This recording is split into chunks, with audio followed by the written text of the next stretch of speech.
Evening, everybody.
Hello, Angela.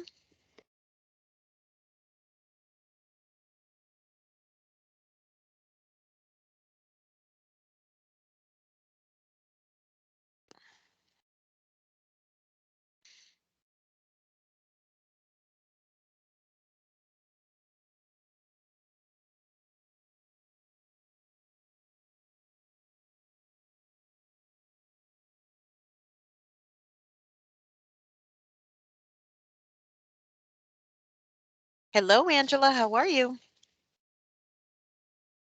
Hi, Mary. How are you? I thought I heard I'm someone well. say something. I was working on something else. Oh, no, that's okay. Thank you so much for interfacing with Maureen. Um, we may Yeah. have we may have a couple of other things to engage with. I noticed on the October, November that we said we'd start the web, redo in February Hmm. and January. So good start. I mean, it looks much better. Yeah, it does. It It does. does. So thank you. And we'll get there, Angela. I know Oh, yeah, I'm it's that confident we she's will. yeah, I know Maureen's had a lot, right?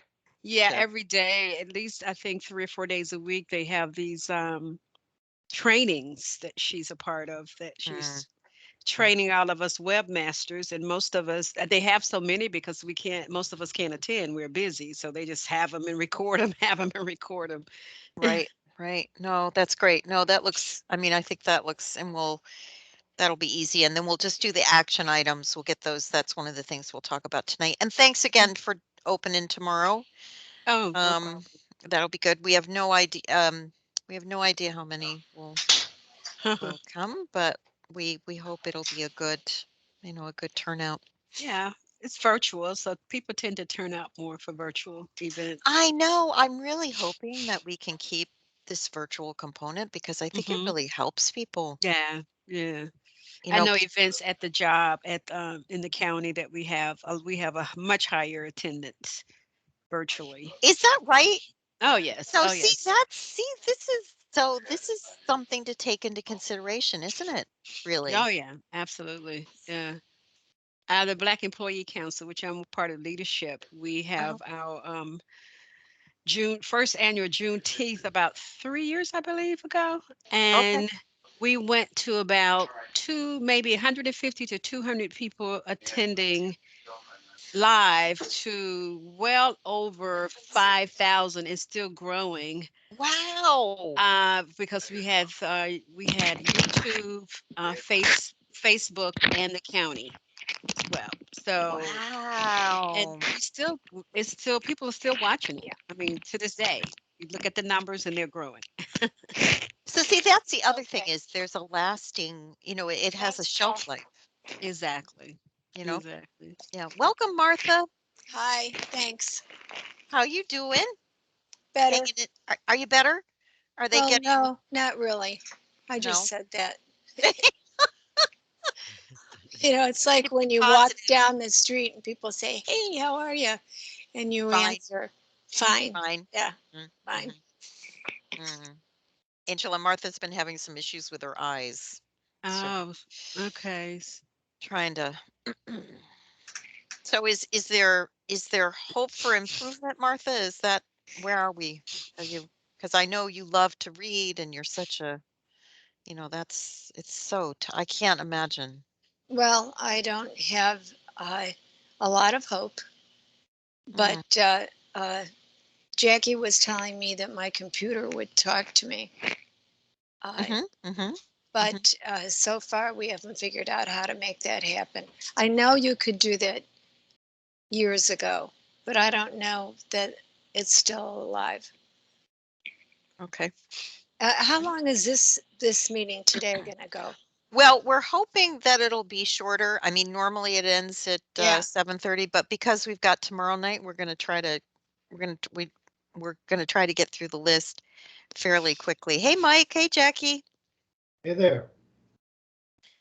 So Martha, we'll Hi. see how it goes, but I'm hoping that it'll be shorter than normal. Okay. Okay. Just Great. because tomorrow will be a full, it's going to be a full 90 probably. So we 2 nights in a row is, it's a lot. So Mhm. we tried to do a light agenda tonight. So we'll and we have Jackie, you're not. Your voice is not going through. Yeah, I There unmuted. you go. Didn't seem to work. Thank you, Mary, for putting everything together for tomorrow. I'm looking oh forward well to it. well it should be well no it was a group effort but I certainly hope we get a good I'd love for us to get a good crowd for our first, and Mike, as I mentioned to you, the guy you identified is, and I also have there's a connect, a woman who's a behavioralist at George Mason University, a faculty member, who's done some really interesting work in privacy. So there are a couple of others that, Yeah, I depending on have how some this goes. suggestions that came from some of our folks also. Oh, good, good. So we'll all learn. This is going to be a good dry run for us, and so and the panelists are really looking forward to it. Hey, Frank, how you doing? Long time, Frank. I just never see you anymore. I told Frank that he's going to get so bored of me that I promised not to call him on Friday. Frank, did you get our airports open again? Yeah, You're on Frank. mute, Frank. Hey, Takas, how you doing? Welcome. Hey, everybody. Happy New Year. Happy I New was just Year. stopping by to listen in a little bit and wish everybody a very happy New Year. Excited about the event tomorrow. Oh, we are too. Of course, I have a conflict, Of course you but do. we are going to. I'm going to do my best to manage that. So Okay, great. Yeah, we know the Planning Commission and the Audit Committee, right, are both yep. tomorrow. Right. Well, it must have been a very popular day because, as you know, we took the day long ago. I Oh, don't. I know, and it's always a sometimes filling the calendars with all the right input and prioritizing dates and calendar entries properly is an art, and It that's, is. I cannot say that we are mastering this art always, Liz, but most of the times. So, and thanks to tech, we can actually make. I mean, imagine if we had also to drive or take Exactly. transportation from one place to the other, right? Right. Maybe that would give us some time to ponder and reflect on the other side, but nevertheless. So Yes. Oh, well, welcome. We're so glad you could join.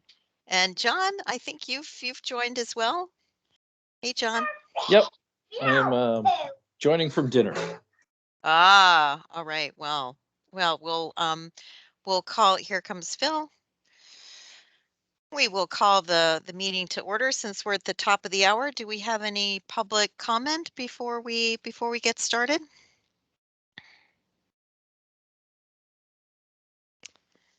No public comment. And we wanted to go over the event tomorrow. We just wanted to get us run through just an overview of what will happen.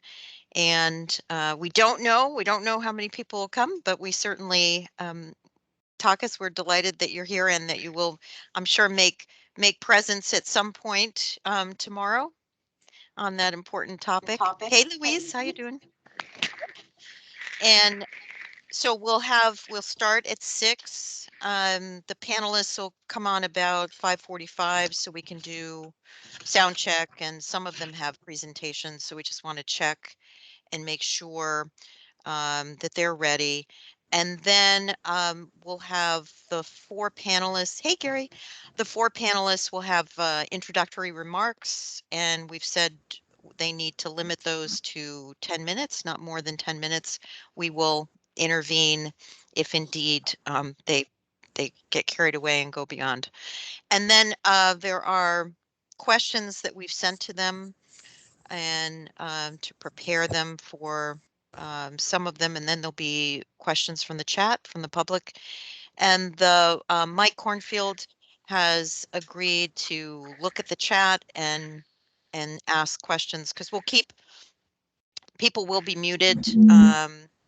And so Mike will be the conduit to identify what's in the chat and be able to look at that and then ask questions. So basically, it'll be half presentation, half questions. And as I was saying earlier before the meeting started, this really, since this is our first one, this is really, we'll learn a lot, right? I mean, this is in our co-sponsoring with the Emergency Preparedness Advisory Commission. We'll both commissions will learn a lot about, what worked, what didn't work, and how we move forward. And one of the other things that we had mentioned is the, obviously we'll save the chat, and Angela, thank you, Angela, for doing double duty and coming 2 days in a row. That will also record it. And so, as Talk has mentioned, there is a planning commission meeting and an audit meeting as well. And so all of the board members we've contacted will be in those various meetings, would love a recording. So they want to listen to the recording. And it is on the county calendar. It's in Arlington now. Send it out to all the commission members, commission chairs who've come back, and of course the Civic Federation as well. So we will we'll see what the what interest the public has and what questions the public has for the panelists. And we have interacted with the panelists. They're looking forward to it. We have some I think some real interesting perspectives, and our goal, as you know, is really to educate and frame this debate about where kind of is the balance between privacy and convenience, and specifically what do Arlington residents really want, right? Because I think it's contextual. I think every municipality probably will come up with a little bit different approach, which is why I'm glad we have Yo from Boston to talk a little bit about how they've one of the things he's going to talk about is how they have engaged their citizenry in terms of being part of the dialogue, which I think we'll find really interesting. And as we mentioned, this isn't the last one we'll do. It is the first one we've done, but we certainly hope that there'll be more dialogue. And we're even looking at doing a survey. And Mike Cornfield is, as you know, volunteered to spearhead that, a survey to the residencies, because some of you have noted, we want to kind of do a broader swath in terms of getting as many residents involved as possible, giving us feedback about what that, what that balance is. So I hope all of you will be able to come and engage in terms of, if you have questions, put them in the chat. And I'm really looking forward to hearing these different perspectives. I think it'll be interesting for all of us. Do you all have any questions about the program for tomorrow? And you have the invite? Just wanted to check and make sure you have the invite.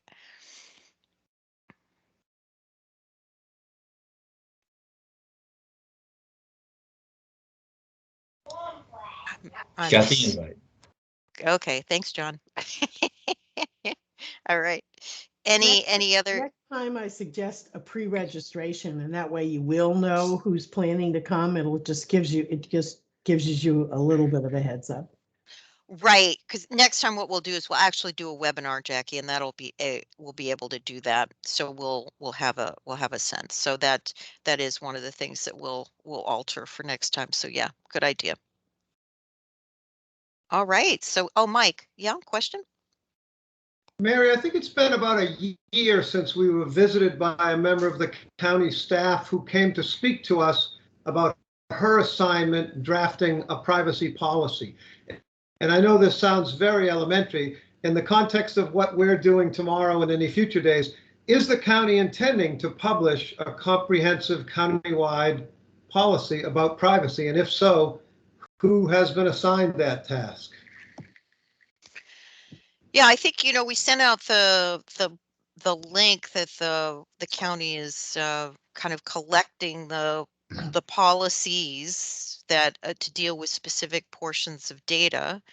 Takas, if you would like to comment from your perspective about what the board's expectation is about kind of an overarching policy, I'll hand it to you.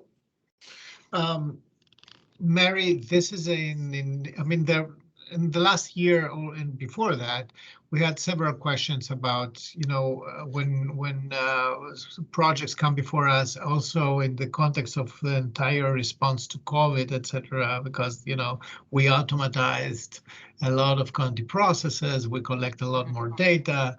So the board has encouraged the department to think about all our processes in a global, in a holistic way, and report back on what pathways of optimization we have there under the condition that we take into account privacy concerns, etc.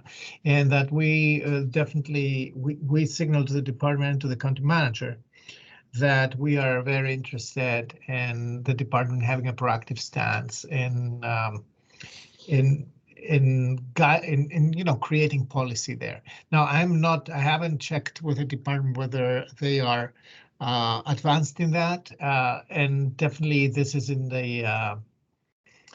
not a fixed term deliverable at this point, but it may become a fixed term deliverable, especially as we come out from the COVID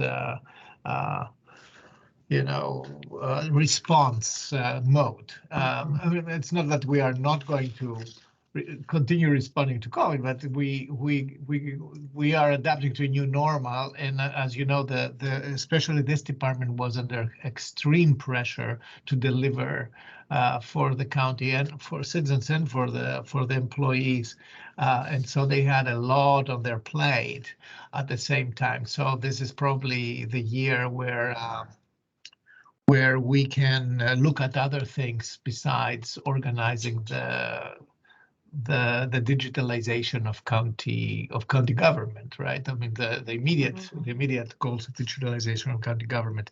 So I take that with me. I make a note, and I will be happy to report on that. And Jack Belcher will be there tomorrow, and this is a good question for him to answer, right?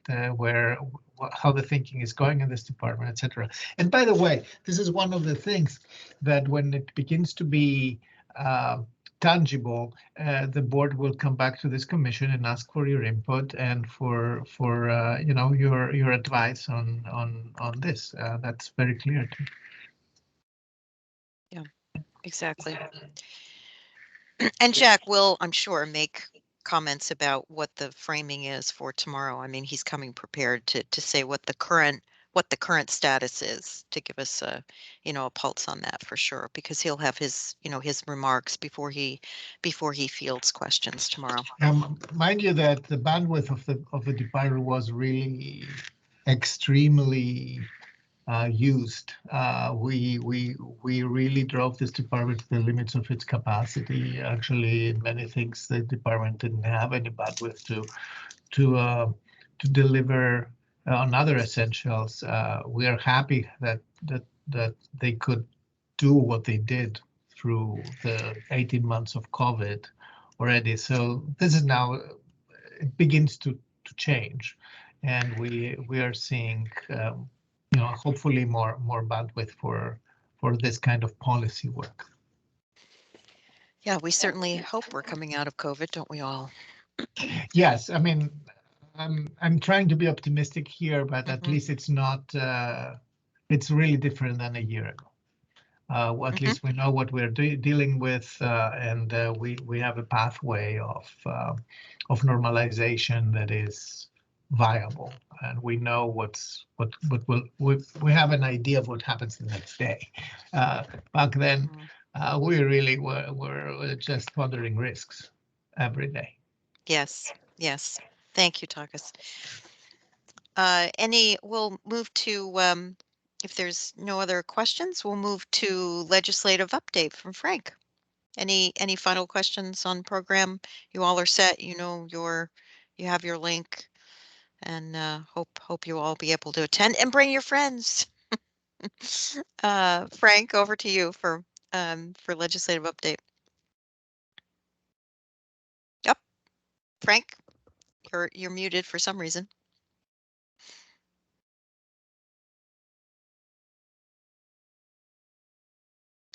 Technology, we love it.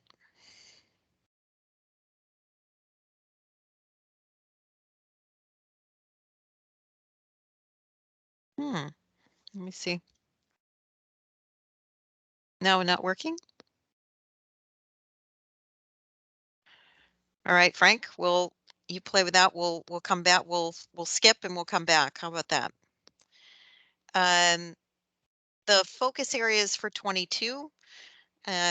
We talked a little bit about that in December, and based on what we heard, these are the 3 or 4 that we're looking at. Cyber, we're still want to make sure that we've prepared for decision making around cyber from a policy point of view. Frank, are you back? I think so. Somehow you're back. All right. Somehow the setting changed. Thank you, teams. Maybe it was the FAA. I was going to actually report on 5G, one of our favorite topics that you've probably all seen reports in the media about a dispute regarding 5G activation by Verizon, and mainly Verizon and AT&T on C-band frequencies, and concerns that it might affect airplane altimeters. Well, it turns out there is a temporary agreement between the FAA, the wireless industry, the airline industry, and the FCC. Looks like the dispute is easing. The FAA has now approved a substantial number of the altimeters. Reports I read, Reagan National was not one of the airports that was affected by this immediately. But there were I think about 50 airports around the country where reduced power and antenna locations near airports were at least temporarily affected. But it looks like the immediate crisis is easing. These frequencies are being used in over 40 countries around the globe, and it appears that like I said, that there's FAA is working to make sure that that the altimeters will function in a 5G environment. So this actually spectrum was approved by the FCC for use for 5G over 2 years ago, and then was auctioned off for over $80 billion. The FCC went through comment and rulemaking proceeding and issued a 256-page decision. So it really considered the FAA and airline industry concerns and took it into account and believes that the significant buffer zone that in use of the spectrum was sufficient to make sure that the 5G can coexist with the altimeters. So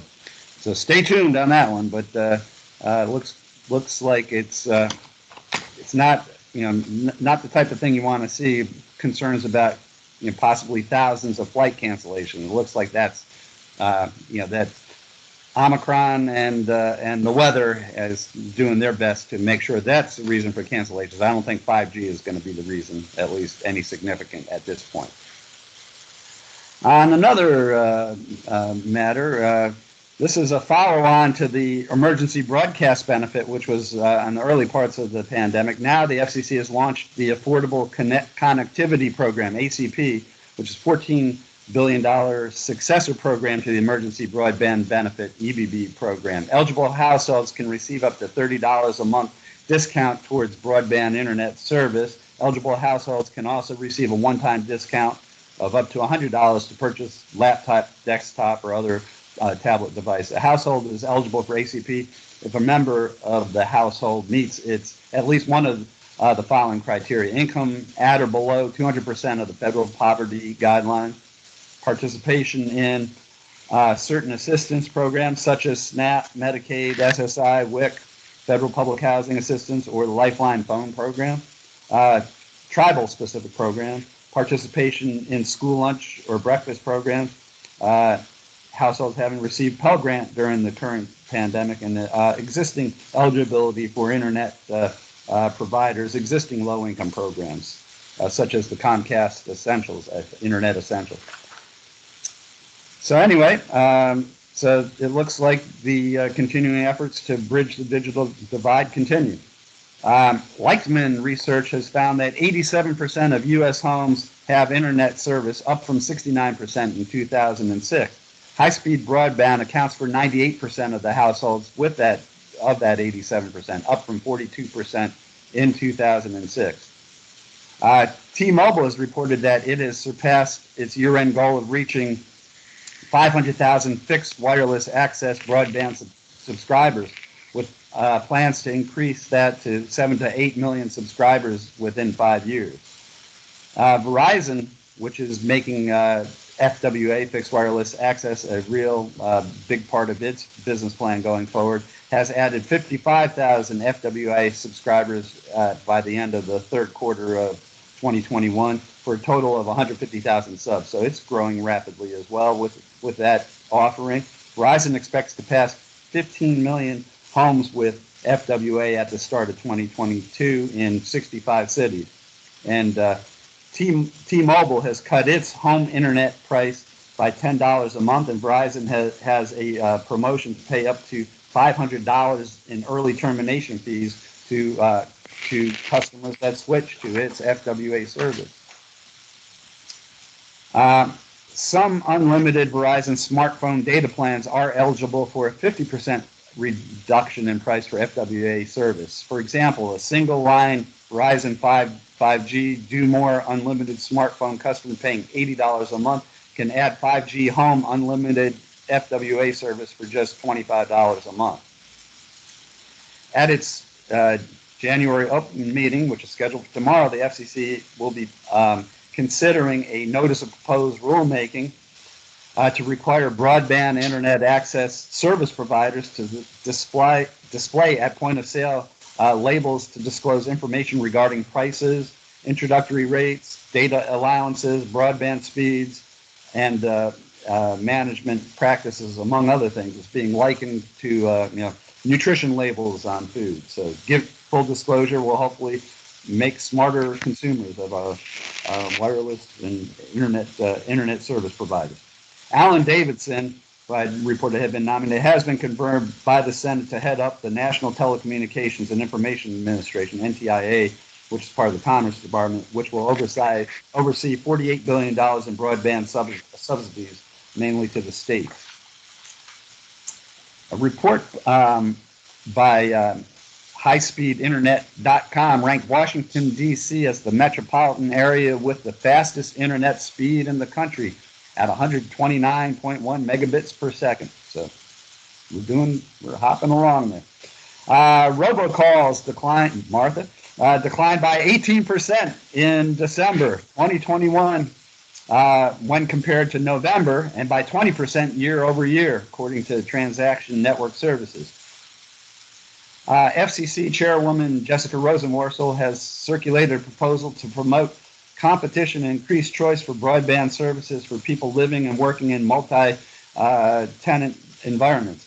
If adopted, the FCC would prohibit providers from entering into graduated revenue sharing agreements or exclusive revenue sharing agreements with a building owner. It would require providers to disclose to tenants in plain language the existence of exclusive marketing arrangements that they may have with building owners. And it would end a practice that circumvents the FCC's inside wiring rules by clarifying that existing FCC rules prohibit sale and leaseback arrangements that effectively block access to alternative providers. The infrastructure legislation that was been signed into law includes $500 million for smart city grants, which can be used for a variety of projects such as smart grid, autonomous vehicles, and connected vehicles. So there are a lot of opportunities out there.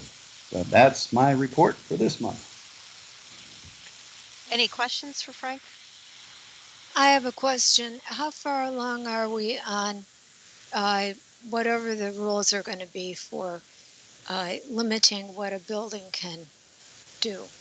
Well, it's actually just the notice proposed rulemaking on this, and it's actually they're proposing a declaratory. It's just being voted on tomorrow. So typically, those can run anywhere from 6 months to a year. So. Okay. But I do know that it's considered to be a priority. Okay. Thank you. Yeah. Mike? And then Kevin. Frank, thank you for the summary you sent earlier today of Virginia's own state privacy law. It sort of raises two questions in my mind. One is, as we think about municipal policy, that piece of legislation and its implementation is clearly relevant. I mean, it's going to set the constraints under which a county within Virginia can participate in such policymaking. So I think it's really important that we spend some more time with that, and I'm grateful that you sent the summary. The other part, and I'm not a lawyer, the other part, it seems that on the one hand, it's good news to have such a privacy state law. On the other hand, it seems to remove the right from individual citizens to pursue remedies in civil court and to require them to funnel their concerns through the state attorney general's office. And did I read that correctly? I think that is right, but I have not drilled down fully on it myself yet at this point. I think there probably will be a period where sort of implementing rules and regulations will be taking place. I think it doesn't actually kick in until the main parts of the law until January 1, 2023. So 2023. So it's going to be, I'm sure, very much in the news as businesses also adjust to make sure that they're in compliance going forward. Thanks. All right, Kevin? Hi, everyone. Kevin Broadhurst from Comcast. Frank had mentioned the transition from the emergency broadband benefit to the Affordable Connectivity Program. So just wanted to remind the panel here that we are active participants in that, and we are promoting that to our customers and non-customers alike, too. So that $30 a month credit or rebate you get from the federal government, if it's applied to an Internet Essentials customer, they'd be getting internet service at no cost to them. So that'd be free of charge to the customer. For those that want a higher tier of service, that $30 would then be applied to their tier of service to help them make broadband more affordable. So we are out there actively promoting that to customers and non-customers alike, and talking to community groups and making sure that everybody's aware of that pretty significant benefit. Thanks, Kevin. Thanks. I have a question, and Takis, maybe you can. Frank mentioned the 500 million for smart city grants.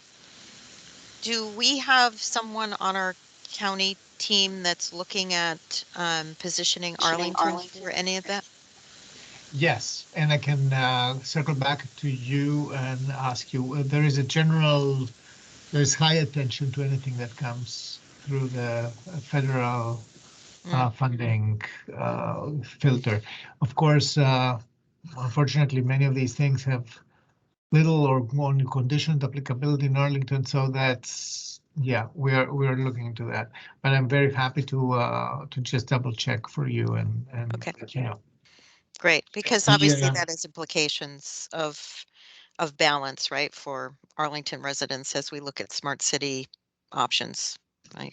Yes, it has, and and as far as I remember, I'm trying to remember now, and I will be happy to, use the sophisticated artificial intelligence supported search functions on my computer to find there was a briefing at some point on this, and it was eerily, I was thinking of that as the concept was striking me as interesting yet not novel, and having a lot of, there are a lot of privacy issues focusing privacy, but also other operational issues. I mean, having a heuristic ability to predict where you have parking space available and things like that. So and how do you sense that, and how do you who manages that, and how, etc. So this is we had this conversation, and it was an ongoing discussion. It was just an informational item at some point. I will find it. I will circle back to you on this. Great, thank you. Thank you very much. And there's the I'm not getting any revenue. Oh, Jackie. Okay, go ahead. Yeah, I just wanted to mention that the smart grid part of that grant, if I heard it right, is also one that we should be very interested in, because that has the capability of reducing power outages for people. And Arlington has a significant, I think, since I'm certainly part of that group, significant number of power outages, some that even last extended time. And that one of the main purposes of the smart grid is to be able to move your power sources around so that you can continue power even if one portion of the grid is impacted, rather than taking it all down.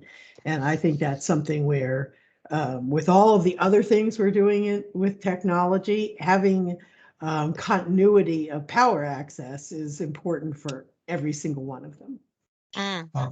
Jackie, just to intervene for a second here, you're absolutely right. We are quite concerned about that. Not so much because we consider Arlington to be very vulnerable in terms of, energy assurance, etc., but because our demands have grown to be very sensitive to the absence of such assurance. So it is today really very counterproductive in Arlington, and we cannot even advertise for certain companies to come here unless we show that we are, really top of the line, top of the nation in terms of delivery safety, etc. There is an energy assurance study going on in parallel. So if you're interested in that as well, I will be happy to let you know. The study will be completed this year, and there are also ramifications at the regional level about that. Dominion Power just today reported on their new policies on this at the COG level. So happy to discuss that offline.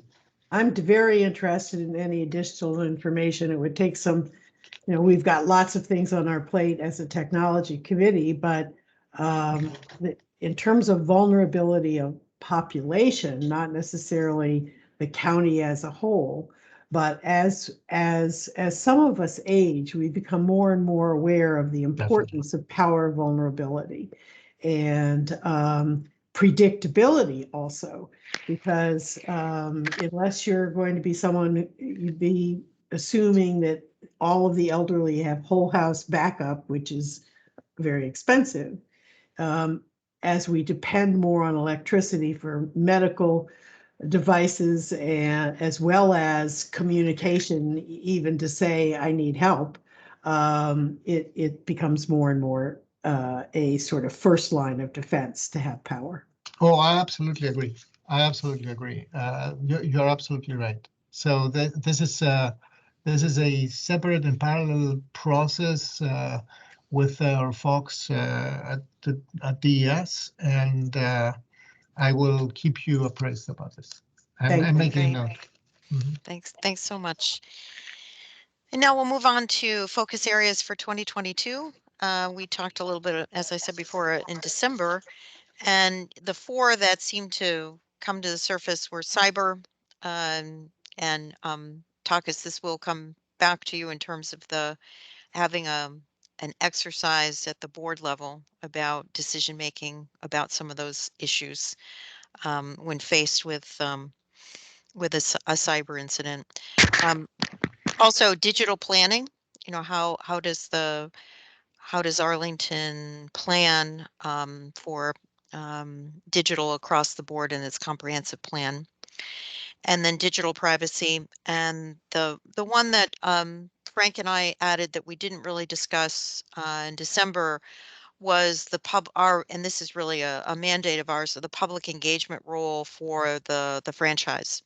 So we will be doing that this year. We don't know what the timing is yet, but we will be asked to make sure that we fulfill that role. So that's certainly one of the priorities for 22 as well. So those are pretty big chunks. Those are pretty big pieces, and if we can make headway in these, we will do our civic duty. Any comments, questions about that focus, John? Mary, are you including the recommendation to adopt IT investment management as part of the digital planning aspect under the digital planning? Okay. Absolutely, John. Yeah. So we'll put that underneath those, so that and we will be meeting with Takis next week. So we have our perspective about the and we are here to advise the board. So we have an alignment discussion scheduled next week, Frank and I, to say, okay, what's on your list in terms of, and then looking at how we can best advise. So timely, because we're approaching budget decision time, and this is where these things typically are reviewed and prioritized and decided upon. So this is always, I mean, money is a good proxy for priorities, right? Yeah, absolutely. Jackie.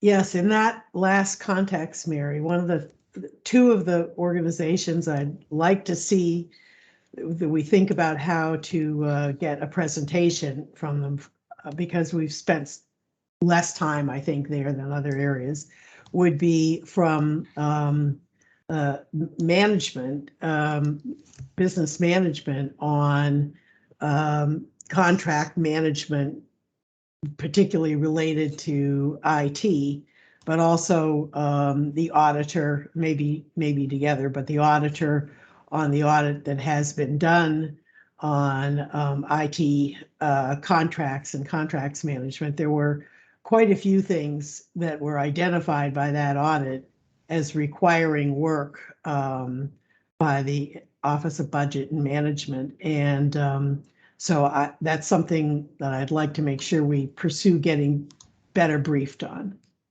From a policy point of view, not an operational one, from a policy point of view? Yes, the policy is the management of our IT contracts, and and the other part is, since a substantial part of our IT work is completed through contracts, if we're, the management of our contract is the management of our work. It's also where a lot of the potential privacy concerns are in the management of IT contractors. So to me, as a part of our digital plan, if we have a very high percentage of it being completed by contractors, then the audit and the requirements for managing those contractors becomes particularly important. And we do have an audit that indicated that there were some significant gaps. And that is one of the questions I shared with you, and Takas, I'll send you a copy as well. The questions that we gave to the panelists ahead of time, and that is one of the questions. What expectations do we have from our contractors in terms of handling data? What's in the contract? So we've asked that, that question will be one of the items tomorrow. And what's the supervision? That's the other part of it. The oversight. Yeah. Thank you. That's completely inside the things that Jack Melcher will be able to give you very detailed, good answers, I believe. And he has that question. If there is an additional desire to discuss the audits that we did in contract management, I would be happy to muster the resources and to discuss with Dr. Horton to maybe brief you on this separately. Actually, I think this would be a good idea. Great. And on compliance with follow-ups, etc. This is what he did. Okay. Thank you. Phil, thanks for waiting. Yes, you said something about a fourth area of focus. Could you elaborate on that, please? Right. This is the one. It's in terms of what we'll do in 22, Phil. This one is the public engagement, our role with the franchise. Because the franchise agreements are being looked at again. We don't know what the schedule is yet. They're working that out. But at some point this year, we will play a role in that. So I just want to make sure we have that on our radar as one of the items, one of the actions we'll be engaged in. Okay, thank you. You're welcome. And that does lead us to the topic suggestions for second panel. We had so many responses from organizing this one that we're looking ahead. And as I mentioned to you, Mike Cornfield couldn't be here tonight because there's a his dog is he has to put down his dog, so that's a family member of 15 years. So we gave him a bye tonight. But he will look at the survey. Next month we'll be looking at that, and then Mike, you had suggested a privacy expert from New York City as being one of the people we look at for a forum, and then I was talking about the woman from the faculty member from George Mason University who's done a lot of work in privacy. But I think we can talk some about that today, but I think after the forum tomorrow, after we get a reaction from the public, we may have other ideas about where the public really wants more information. But certainly would love to hear any other suggestions for the second panel. Jackie. Yes, the suggestion that we got from actually from the chair of our Legislative Affairs Committee at CivFed is that we need some more representation of sort of ground level, public level concerns or understanding.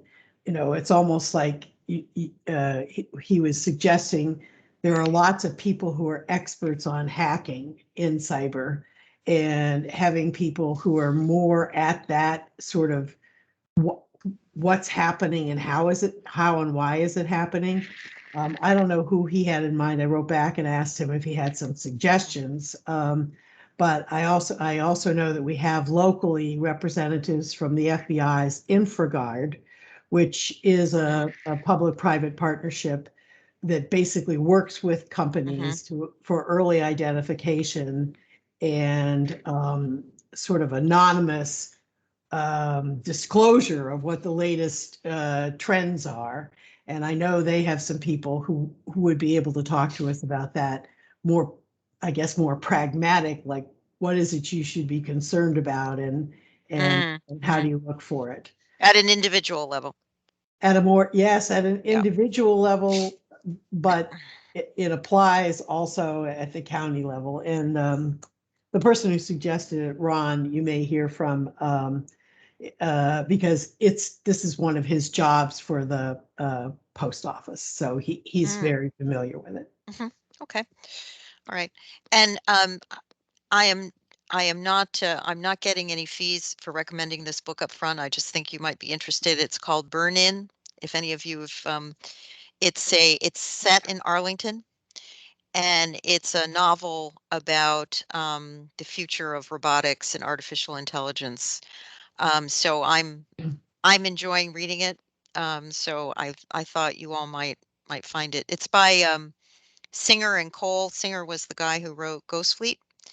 And again, I have I have no connection. I'm just reading the book and finding it, one, because it's in Arlington, and two, because it gives us some idea of future tech and how it'll impact us. And I think why it's so important to think about the policies surrounding some of the tech that will be at our fingertips. And nothing in it that I've read so far is not we're not capable of now, really. So those of you who might want to look at some of the sci-fi stuff might enjoy it. Phil? Yeah, getting back to the second meeting, I would like to see us focus in on organization and accountability within county staff. It seems right now there's a long, long list of policies from various sources and fully distributed responsibility for assuring compliance with all those policies. Is that the best way to do things, or would there be an advantage of having a single point of accountability? For example, the county CIO. Phil, let me just make sure I know what you're saying then the goal of what you're recommending as a theme for the second forum is looking at all the policies that are out there. What ideally, what would you like to accomplish with the forum? I would like to see us have a rationale for the status quo, which appears to be a fully distributed accountability for personal privacy protection, or consideration of a focused responsibility within county government. So what right you're now, looking I at, don't have a comfortable feeling that what we have is optimal, to put it mildly. I think there's so I think it'll be important for us to revisit that once we get a handle on what the discussions are tomorrow, Phil. But what I hear you saying is, look, at the moment it seems to be a distributed responsibility, and what you're saying is there? Let's ask the question: would it be better? Would the privacy of Arlington residents be served better if it was an integrated focal point with perhaps the CIO? Am I understanding? Okay, great.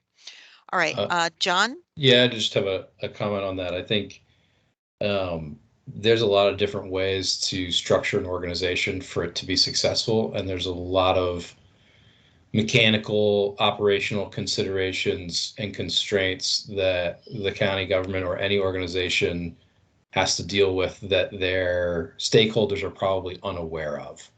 And so I would steer clear from soliciting or proposing organizational design solutions to what the public want, and focus on soliciting feedback from the public on what's valuable to them, and put it to the county manager to design a solution to that, should the board concur with those priorities. If we ask the public, generally speaking, how should Arlington County government be organized, we're going to get 1,000 different responses, 900 of which will be completely uninformed. So I just think that's a dangerous question to ask. So I just advocate that we keep it at a high level, and a matter of values and priorities for what the public and the citizenry want out of their government in terms of performance, rather than suggestions on how to achieve that performance. Okay, thanks, John. Any other comments? I will. Oh, Jackie, go ahead. Yeah, I just wanted to say that the point that Phil brought up, I think, is an important point from a policy perspective, not necessarily where you would start with a forum. I think that's partly what I was getting at with my request for some presentations to our commission. And that's where the information, frankly, it was reading the audits that raised these concerns for me. And, you know, when you said Jack would be able to answer it, precisely my concern was that part of his answer was he's not responsible for a lot of these things. They're not under his jurisdiction.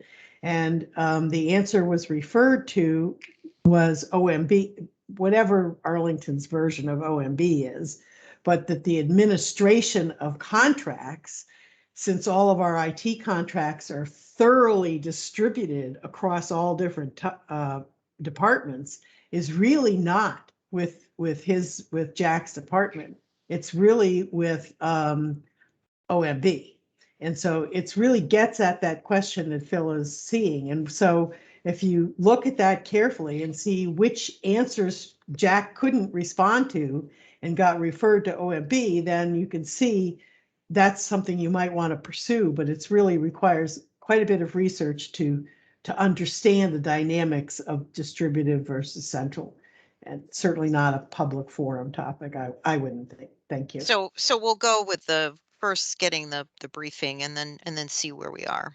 Yes. Yeah. See where we not that it isn't a critical issue, but let's see what, from a policy institutional point of view, what we can look at.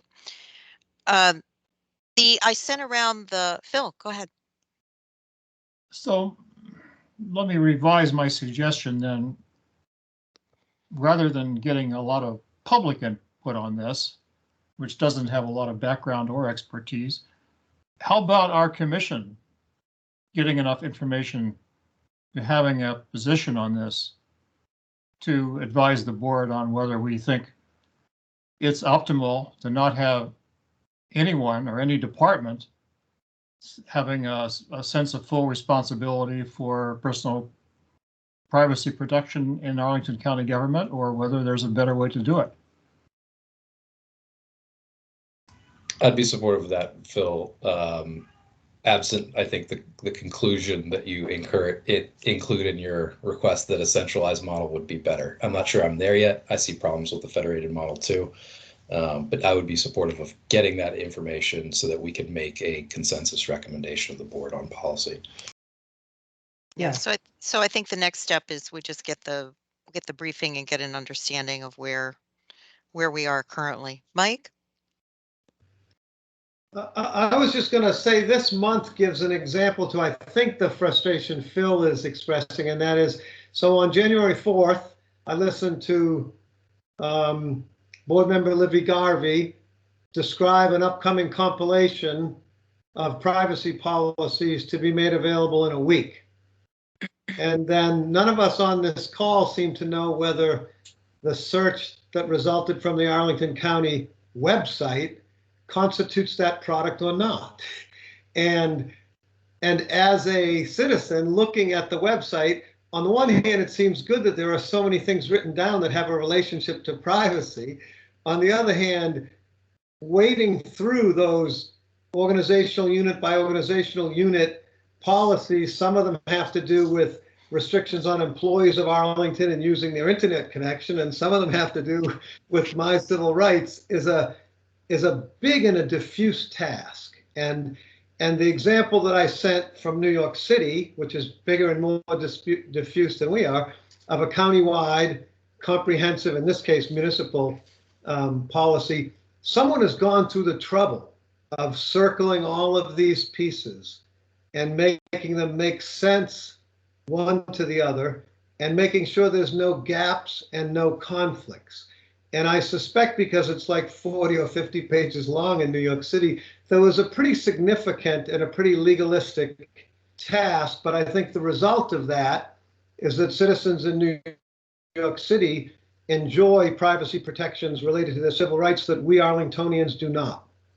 And so I would say the evidence we were able to kind of gather informally between the comments at the board meeting on January 4th and tonight suggests that this is not easy to navigate, from a transparency and accountability point of view. And so I'm all for making that better. I don't know whether centralization or federation is going to prevail, but having a readable, adjudicatable policy that works for me because I'm an Arlingtonian citizen without having to research the relevant policies in each corner of the county office just seems closer to the goals of accountability and transparency than me having to do it myself. Yep. And Mike, the person you identified from New York was one of the people to speak to privacy, correct? Not from the city government, but from New York. I'm sorry, I muted myself. That privacy is a particularly edgy privacy advocate. So this is a public interest law firm that makes it their business to see to it that the city follows its own policies around civil rights and privacy. So I would say that's a good person to have on a panel, not because they represent the balance, but because they represent a litigator from one side of the issue. And we would want to balance that with, someone else who brings to the other end. Okay, good. So we'll take a look. I think we're going to know more after tomorrow. So we'll be able to take a look at where we are and what we think is, but I think the questions that you all are raising are something that what we receive tomorrow will help us inform the appropriate questions and the sequence we ask those questions. Takas, you're unmuted. Did you want to make a comment? Oh, no, probably accidentally. I was just reminding myself that we actually have some officers. We have a chief data officer, right, Mr. Lee? Yes, and, yes, we do, but we only have one. And chief information security officer we have as well. So I don't know how much the commission has interacted with them or requested to interact with them. The chief data officer has briefed us, and one of the things you'll remember that we suggested in the budget, that given the amount of data and the amount of data that will happen in the future, having a data officer without staff is a challenge, right? Oh, I remember that, but I because now the question is what I hear here is basically the if you allow me, that's my equivalent or analogon. That's the equivalent of the chief data privacy officer, like San Francisco has, and it's modeled after a European model of the famous Datenschutzbeauftragte. So the person in charge of data protection. Actually, it specifically says data protection and safety. So, okay. I think that the conversation you will be starting tomorrow can be a good departing point. However, I have to tell you also that I need to discuss with my colleagues where exactly their policy appetite is right now with regards to further diving into this in this budget round. It's again a part of what kind of means we are going to focus and invest through the budget process. Let's discuss that. I'm open to this. Okay. John and then Jackie. I think Jackie was hands up first. Okay, Jackie, go ahead. Sure.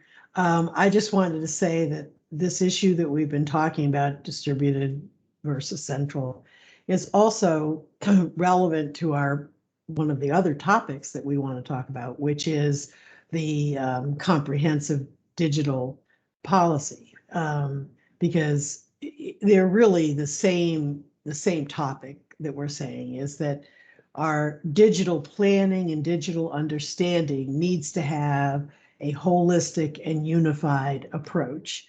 And while individual departments are seeking and with advice from Jack are improving their own work. One of the things I think we did learn from the pandemic was how important it is to have better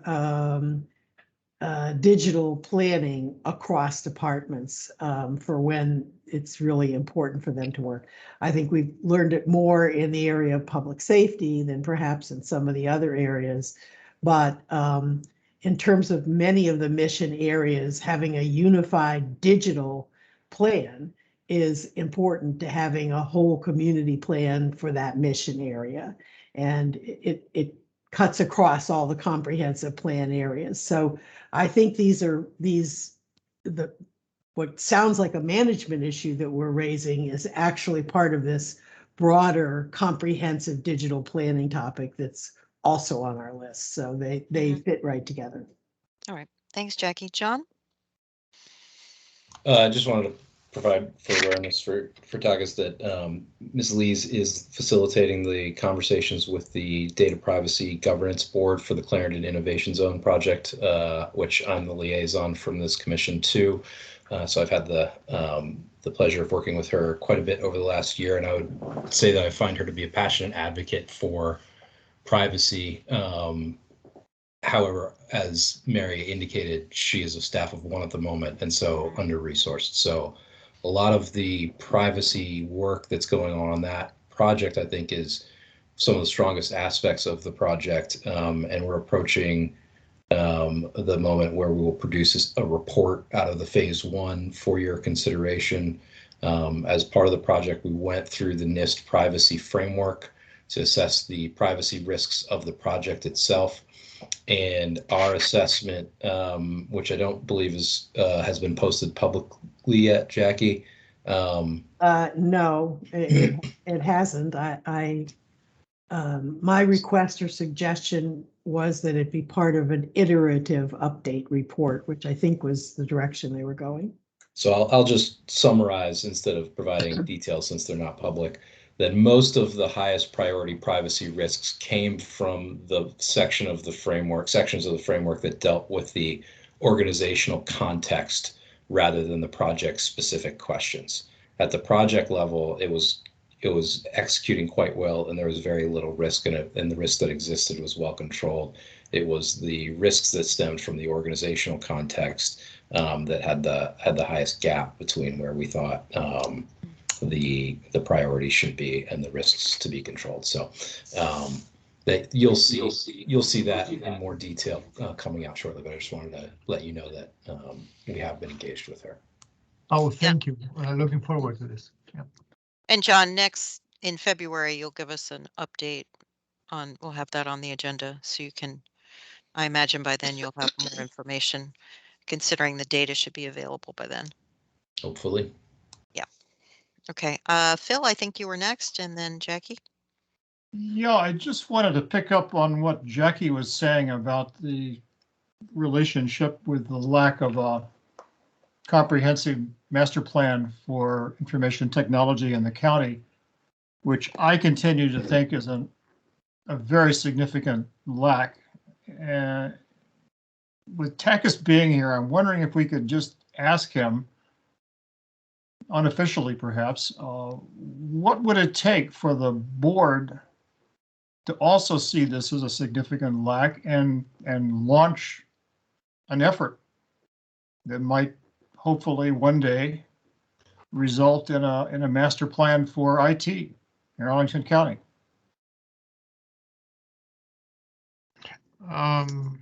Long conversation. We can have them have this offline as well, but I can tell you continuous advocacy for that, and it's better information, etc. I think that it's maturing. It's just not so fast. And remember, not both in the county manager's office, etc. Given the very tough priorities and tough budgets. Sometimes it takes a while and it takes some commitment to get results with something that for some people, myself included, find it as a really high priority and others don't find it as a high priority. The good news here is I've heard nobody dismissing that, like saying it is not a priority, it is really the wrong policy idea. It is just, it's faulty. There is something wrong with that. Actually, the level is the understanding of what's the sense of urgency to go implement, etc. And I could list a very long list of reasons why I believe it is actually practical and compelling to do it sooner rather than later, as in now, as in these next 1-2 fiscal years, to fortify our data protection, data safety management practices, and of course this has to come along with a policy that would be, in my opinion, that's not. Would be really very close to an additional element in the comprehensive plan. I actually subscribe to the idea of an additional element to the comprehensive plan, even if I'm not completely clear about what dimensions this element will have and how it will interact and form the other ones. But this is just a lack of having worked enough on this, so I have to work even more and be more specific in the asks. So I hope we can advance that a good deal in this budget season and dedicate the means and support the people and mature it as we go. And good public discussion is part of that. So I do think let me think about what would be a good informational session with our board. Definitely during budget time there will be a work session with the department, and I will think how we can accompany that with some feedback from the commission as well. Okay, thank you. I would like to see us get started, even though I'm under no illusion that this could be done quickly. Don't think it would cost that much, but it's not about taking cost. The first step is personally troubling to me. Yeah, it's not only about cost. It's about changing and informing people and changing their workflows and the way they approach certain things. So it's a big ship. It takes a while to turn it. So patience and persistence, and that's what I'm saying. I do that every day. I mean, if I was successful with everything I thought it should happen, I could just close the shop today. I would be done, but it's not. It's not going. It needs some time. And I promise democracy to bring it up at our next meeting. Oh, democracy! is an exercise in patience and persistence. So, right. and trying to convince people. And actually in the process, you fine tune the argument, you adapt the argument, you learn yourself. So that's a good thing about democracy. Absolutely. And by the Works way, both ways. this does mark a year that you've been our liaison, so Yeah. we appreciate the support. Well, And learned a lot. and as we look, and Jackie, I'll get to you in a moment. We're going to look at what letters we've sent to the board, and you have been persuaded by the things we've recommended, and so we appreciate the relationship, Sure. Takas. You really have been supportive, and you've not only come to our meeting, but also when we've met with you, listened carefully about what the commission really thinks is important. So we appreciate it. And Jackie. I also will check on what privacy policies Ms. Garvin has announced, and I don't remember the context, but I will find it. Thank you. I will Jackie. ask her. I mean, Jackie. if I don't find it. Yeah, Libby's answer was a response to one of our questions from the Civic Federation about privacy policy at the very first part of the organizational meeting. So that's what she was answering. She was answering a Civic Federation question. Okay, I will ask her what she meant by imminent release of new privacy policies, because I haven't been briefed on this. Okay. Well, it wasn't what I was going to say, but thank you, Takas, for your explanation of how we get to talking about this, broad view of comprehensive digital policy. I really, as one member of the commission, I really appreciated hearing you say that. What I had been going to say was really one more argument for why that's important in the privacy context, and that is, as John was saying, when we went through, and it was really John and I were the main parts of the non-staff parts of the committee that went through the NIST privacy for review. One of the things that comes up fairly consistently as being a problem with security is anytime you're aggregating or integrating data sources. And so you might have a secure source and another secure source, but when you put those two sources together, your algorithms are drawing conclusions for you that might jeopardize privacy because they have things that are masked in one area and not in another. So when you put it all together, you're able to draw conclusions. And so understanding what happens in a system where you have lots of parts that are feeding from different departments into an aggregated system for analytics is building a sort of more comprehensive digital system, but it's building it from the bottom up and not looking at it from the top down. And so that is part of the issue is if your security issues happen in the gaps as you add things together and are cumulative effects, then you miss those if you're only looking one by one. And that is definitely one of the issues that's nationally identified is aggregation of data and data sources is where you have some issues. Thank you. Yeah, and this is also one of the biggest problem, because even if you have only after a while, depending on how many sources you have, you don't need the complete information to actually guess the complete information. Yeah, and exactly. This ability, and one of the, I mean, speaking just on this project, one of the things that concerns me the most is our lack of insight or lack of accessibility of the developed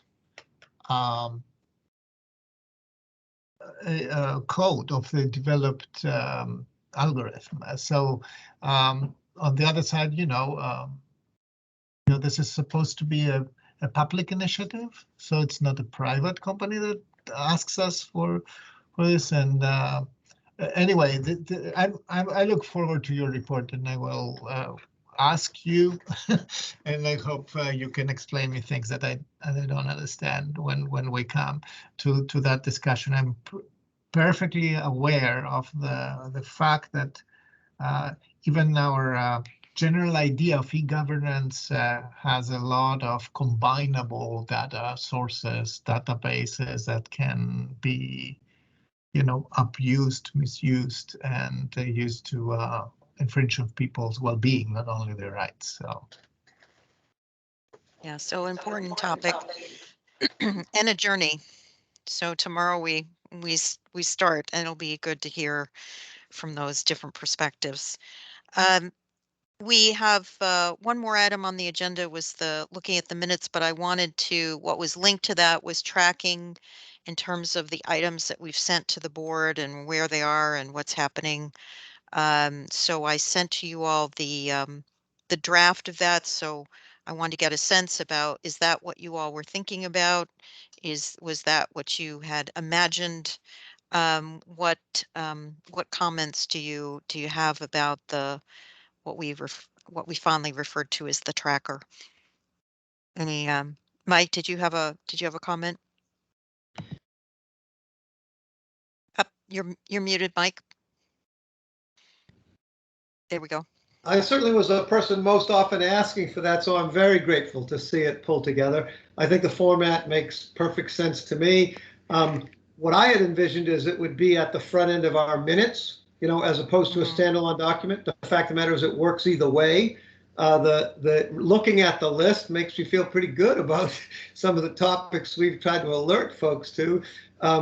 It makes the comments from the January 4th organizational meeting about having 20th century policies for 21st century technologies seem like that means we should go faster, not slower, because I don't think we're going to catch up if we don't do anything at all. So with that editorial comment, I'd say keeping it as a separate tracking document works fine for me. If we kept track of it over a fixed length of time, say within a 6-month period at the front end of our minutes, it would kind of keep what's before us. And then I'd say the unavoidable question is, how do we feel when we send advice and we never hear anything back? I don't know what the answer to that is, but this at least puts that reality in front of us. So thanks for doing it. I'm assuming you did it. Well, Frank and I together. So it was a group effort.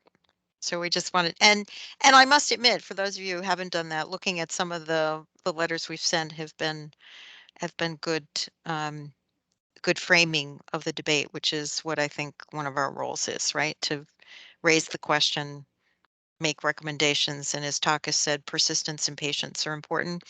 And we've revisited topics as you've noted. So we'll do that. Angela will we'll begin to start that on this January. It's a good beginning of the year. It's a good time to say this is what we're tracking the last 6 months, and then go from there. So we will put that on the minutes, Mike. I just wanted to separate it so that you all could take a look at it and do what you amend. John? I would actually encourage us to keep it as a separate artifact that's Okay. posted on a commission's website. Okay. So that the public and link to the actual artifacts so that the public can be aware of the recommendations that we've made in case they want to follow up on them as individual members of the public or come and comment to the commission on anything that we've done in the past. And before we do that, John, that's one of the items, Takas, we had on our list. We wanted to say, make sure that we hadn't missed a response by the board before we put it live. And John, point taken. We'll make sure and do that. And the way Angela has is in the process of revising. You'll note in the October or November minutes it said we'd start revising in January, and she has begun to do that. And we will set that up, John, so it's right on the front page, that so people can see that and then drill down with the to see the letter and what other action items there are. So yeah, well, I like the layout of the EPAC's web commission page. Yep. So I'm not sure if we can steal some of that. Shout out to Sharon. Yeah. Okay. So with that, any other comments, any other suggestions on that before we we move on. All right, you have both sets of minutes. I will entertain either adopting or amending. Frank? Yes, one correction. I unfortunately was unable to log on from my flight to California for the November meeting, so I should be shown as absent. Absent. Okay. Okay. We need to. I tried, but I know. You did try. I'm Okay. sure I might have been one of those people you read about getting parted off if I was listening to you guys scream at each other and then my screaming back. I really don't do that much screaming. No, you don't. But I did. I was able to get on from the New Jersey Turnpike for the December meeting. So for December, exactly. Yes. Yes. Thank you, Angela. One correction. Great. Thank you, Phil. Any other comments? Yes, I mentioned this at last meeting, and I see nothing was done. And I sent you an email a couple of hours ago, Mary. Okay, I haven't in the seen November minutes, the third bullet under action items, the last sentence makes no sense at all. I recommend that it be removed. Okay. Let's see. In the November one, right? Yes. The sentence that begins, motion was put on the table. It was second, and after discussion by Phil Corin and Kevin Robin abstained is nonsense. Just please get rid of that, and delete that. Okay. I will support the minutes. I'd actually move it out of the action items section because we took no action. So I think it was more appropriately characterized as a discussion note. Right, John. Okay, all right, so noted. And I think, Angela, you've heard that, and we can do that. Okay. So how is it going to read now? Are we getting rid of it or modifying it? John, were you recommending moving it or deleting? I was recommending moving it, but looks like we don't really have minutes to that level of detail, which is fine. So we should delete it. Okay. Have we agreed to delete it? Frank, did you have a comment about that? Or was that an old hand? Yeah, it's old. Old hand, okay. Old hand. Sense of the group, you agree to delete Phil's recommendation? Any objection? Okay. All right. So Angela, you're deleting that. And sorry, Phil, that didn't get picked up. Apologize.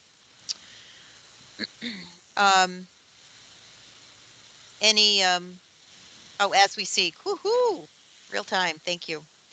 Any other comments about, why don't we take the October minutes first? Any other comments about the October minutes? All right, I will entertain a motion if someone wants to make it. I so move. All right, Phil moves to adopt. Phil? Yes. Okay. Adopt. Phil moves to adopt. Do I hear a second? Second. Frank seconds. All those in favor? Aye. Aye. Any?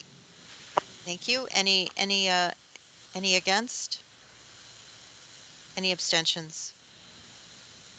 Okay, minutes pass for October. How about November with the noted deletion of the under the action item and the note that Frank was absent?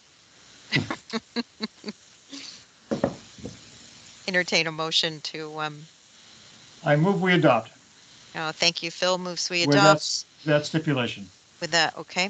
And second? Anyone second? Second. Thank you, Martha. And all those in favor? Aye. Aye. Thank you. Anyone against? Any abstentions? I'll abstain since I wasn't there. Right, Frank. Okay. Frank will abstain. All right, thank you. All right. Well, we think we're there. I will see. Thank you all I know you're doing double duty, but I hope we got some good things done tonight. Thank you, Takis, for coming to. It was great to have him here, and we will see all of you tomorrow. This is going to be. I'm really looking forward to it. This just the exchanges we've had. We've got some really interesting, thoughtful panelists who will give us some really, really good good perspective. Phil, is that an old hand or a new hand? An old hand, sorry. Okay, that's all right. Just checking. All right. Well, thank you. Thank you all so much. And we'll see you tomorrow at 6 p.m. Good Or night, if you all. want to come on Good night, before. Ellen. See you Thanks then. so much, everybody. All right, thank you all. Bye. Thank you. Bye. See you See you tomorrow. tomorrow. Yeah. Bye.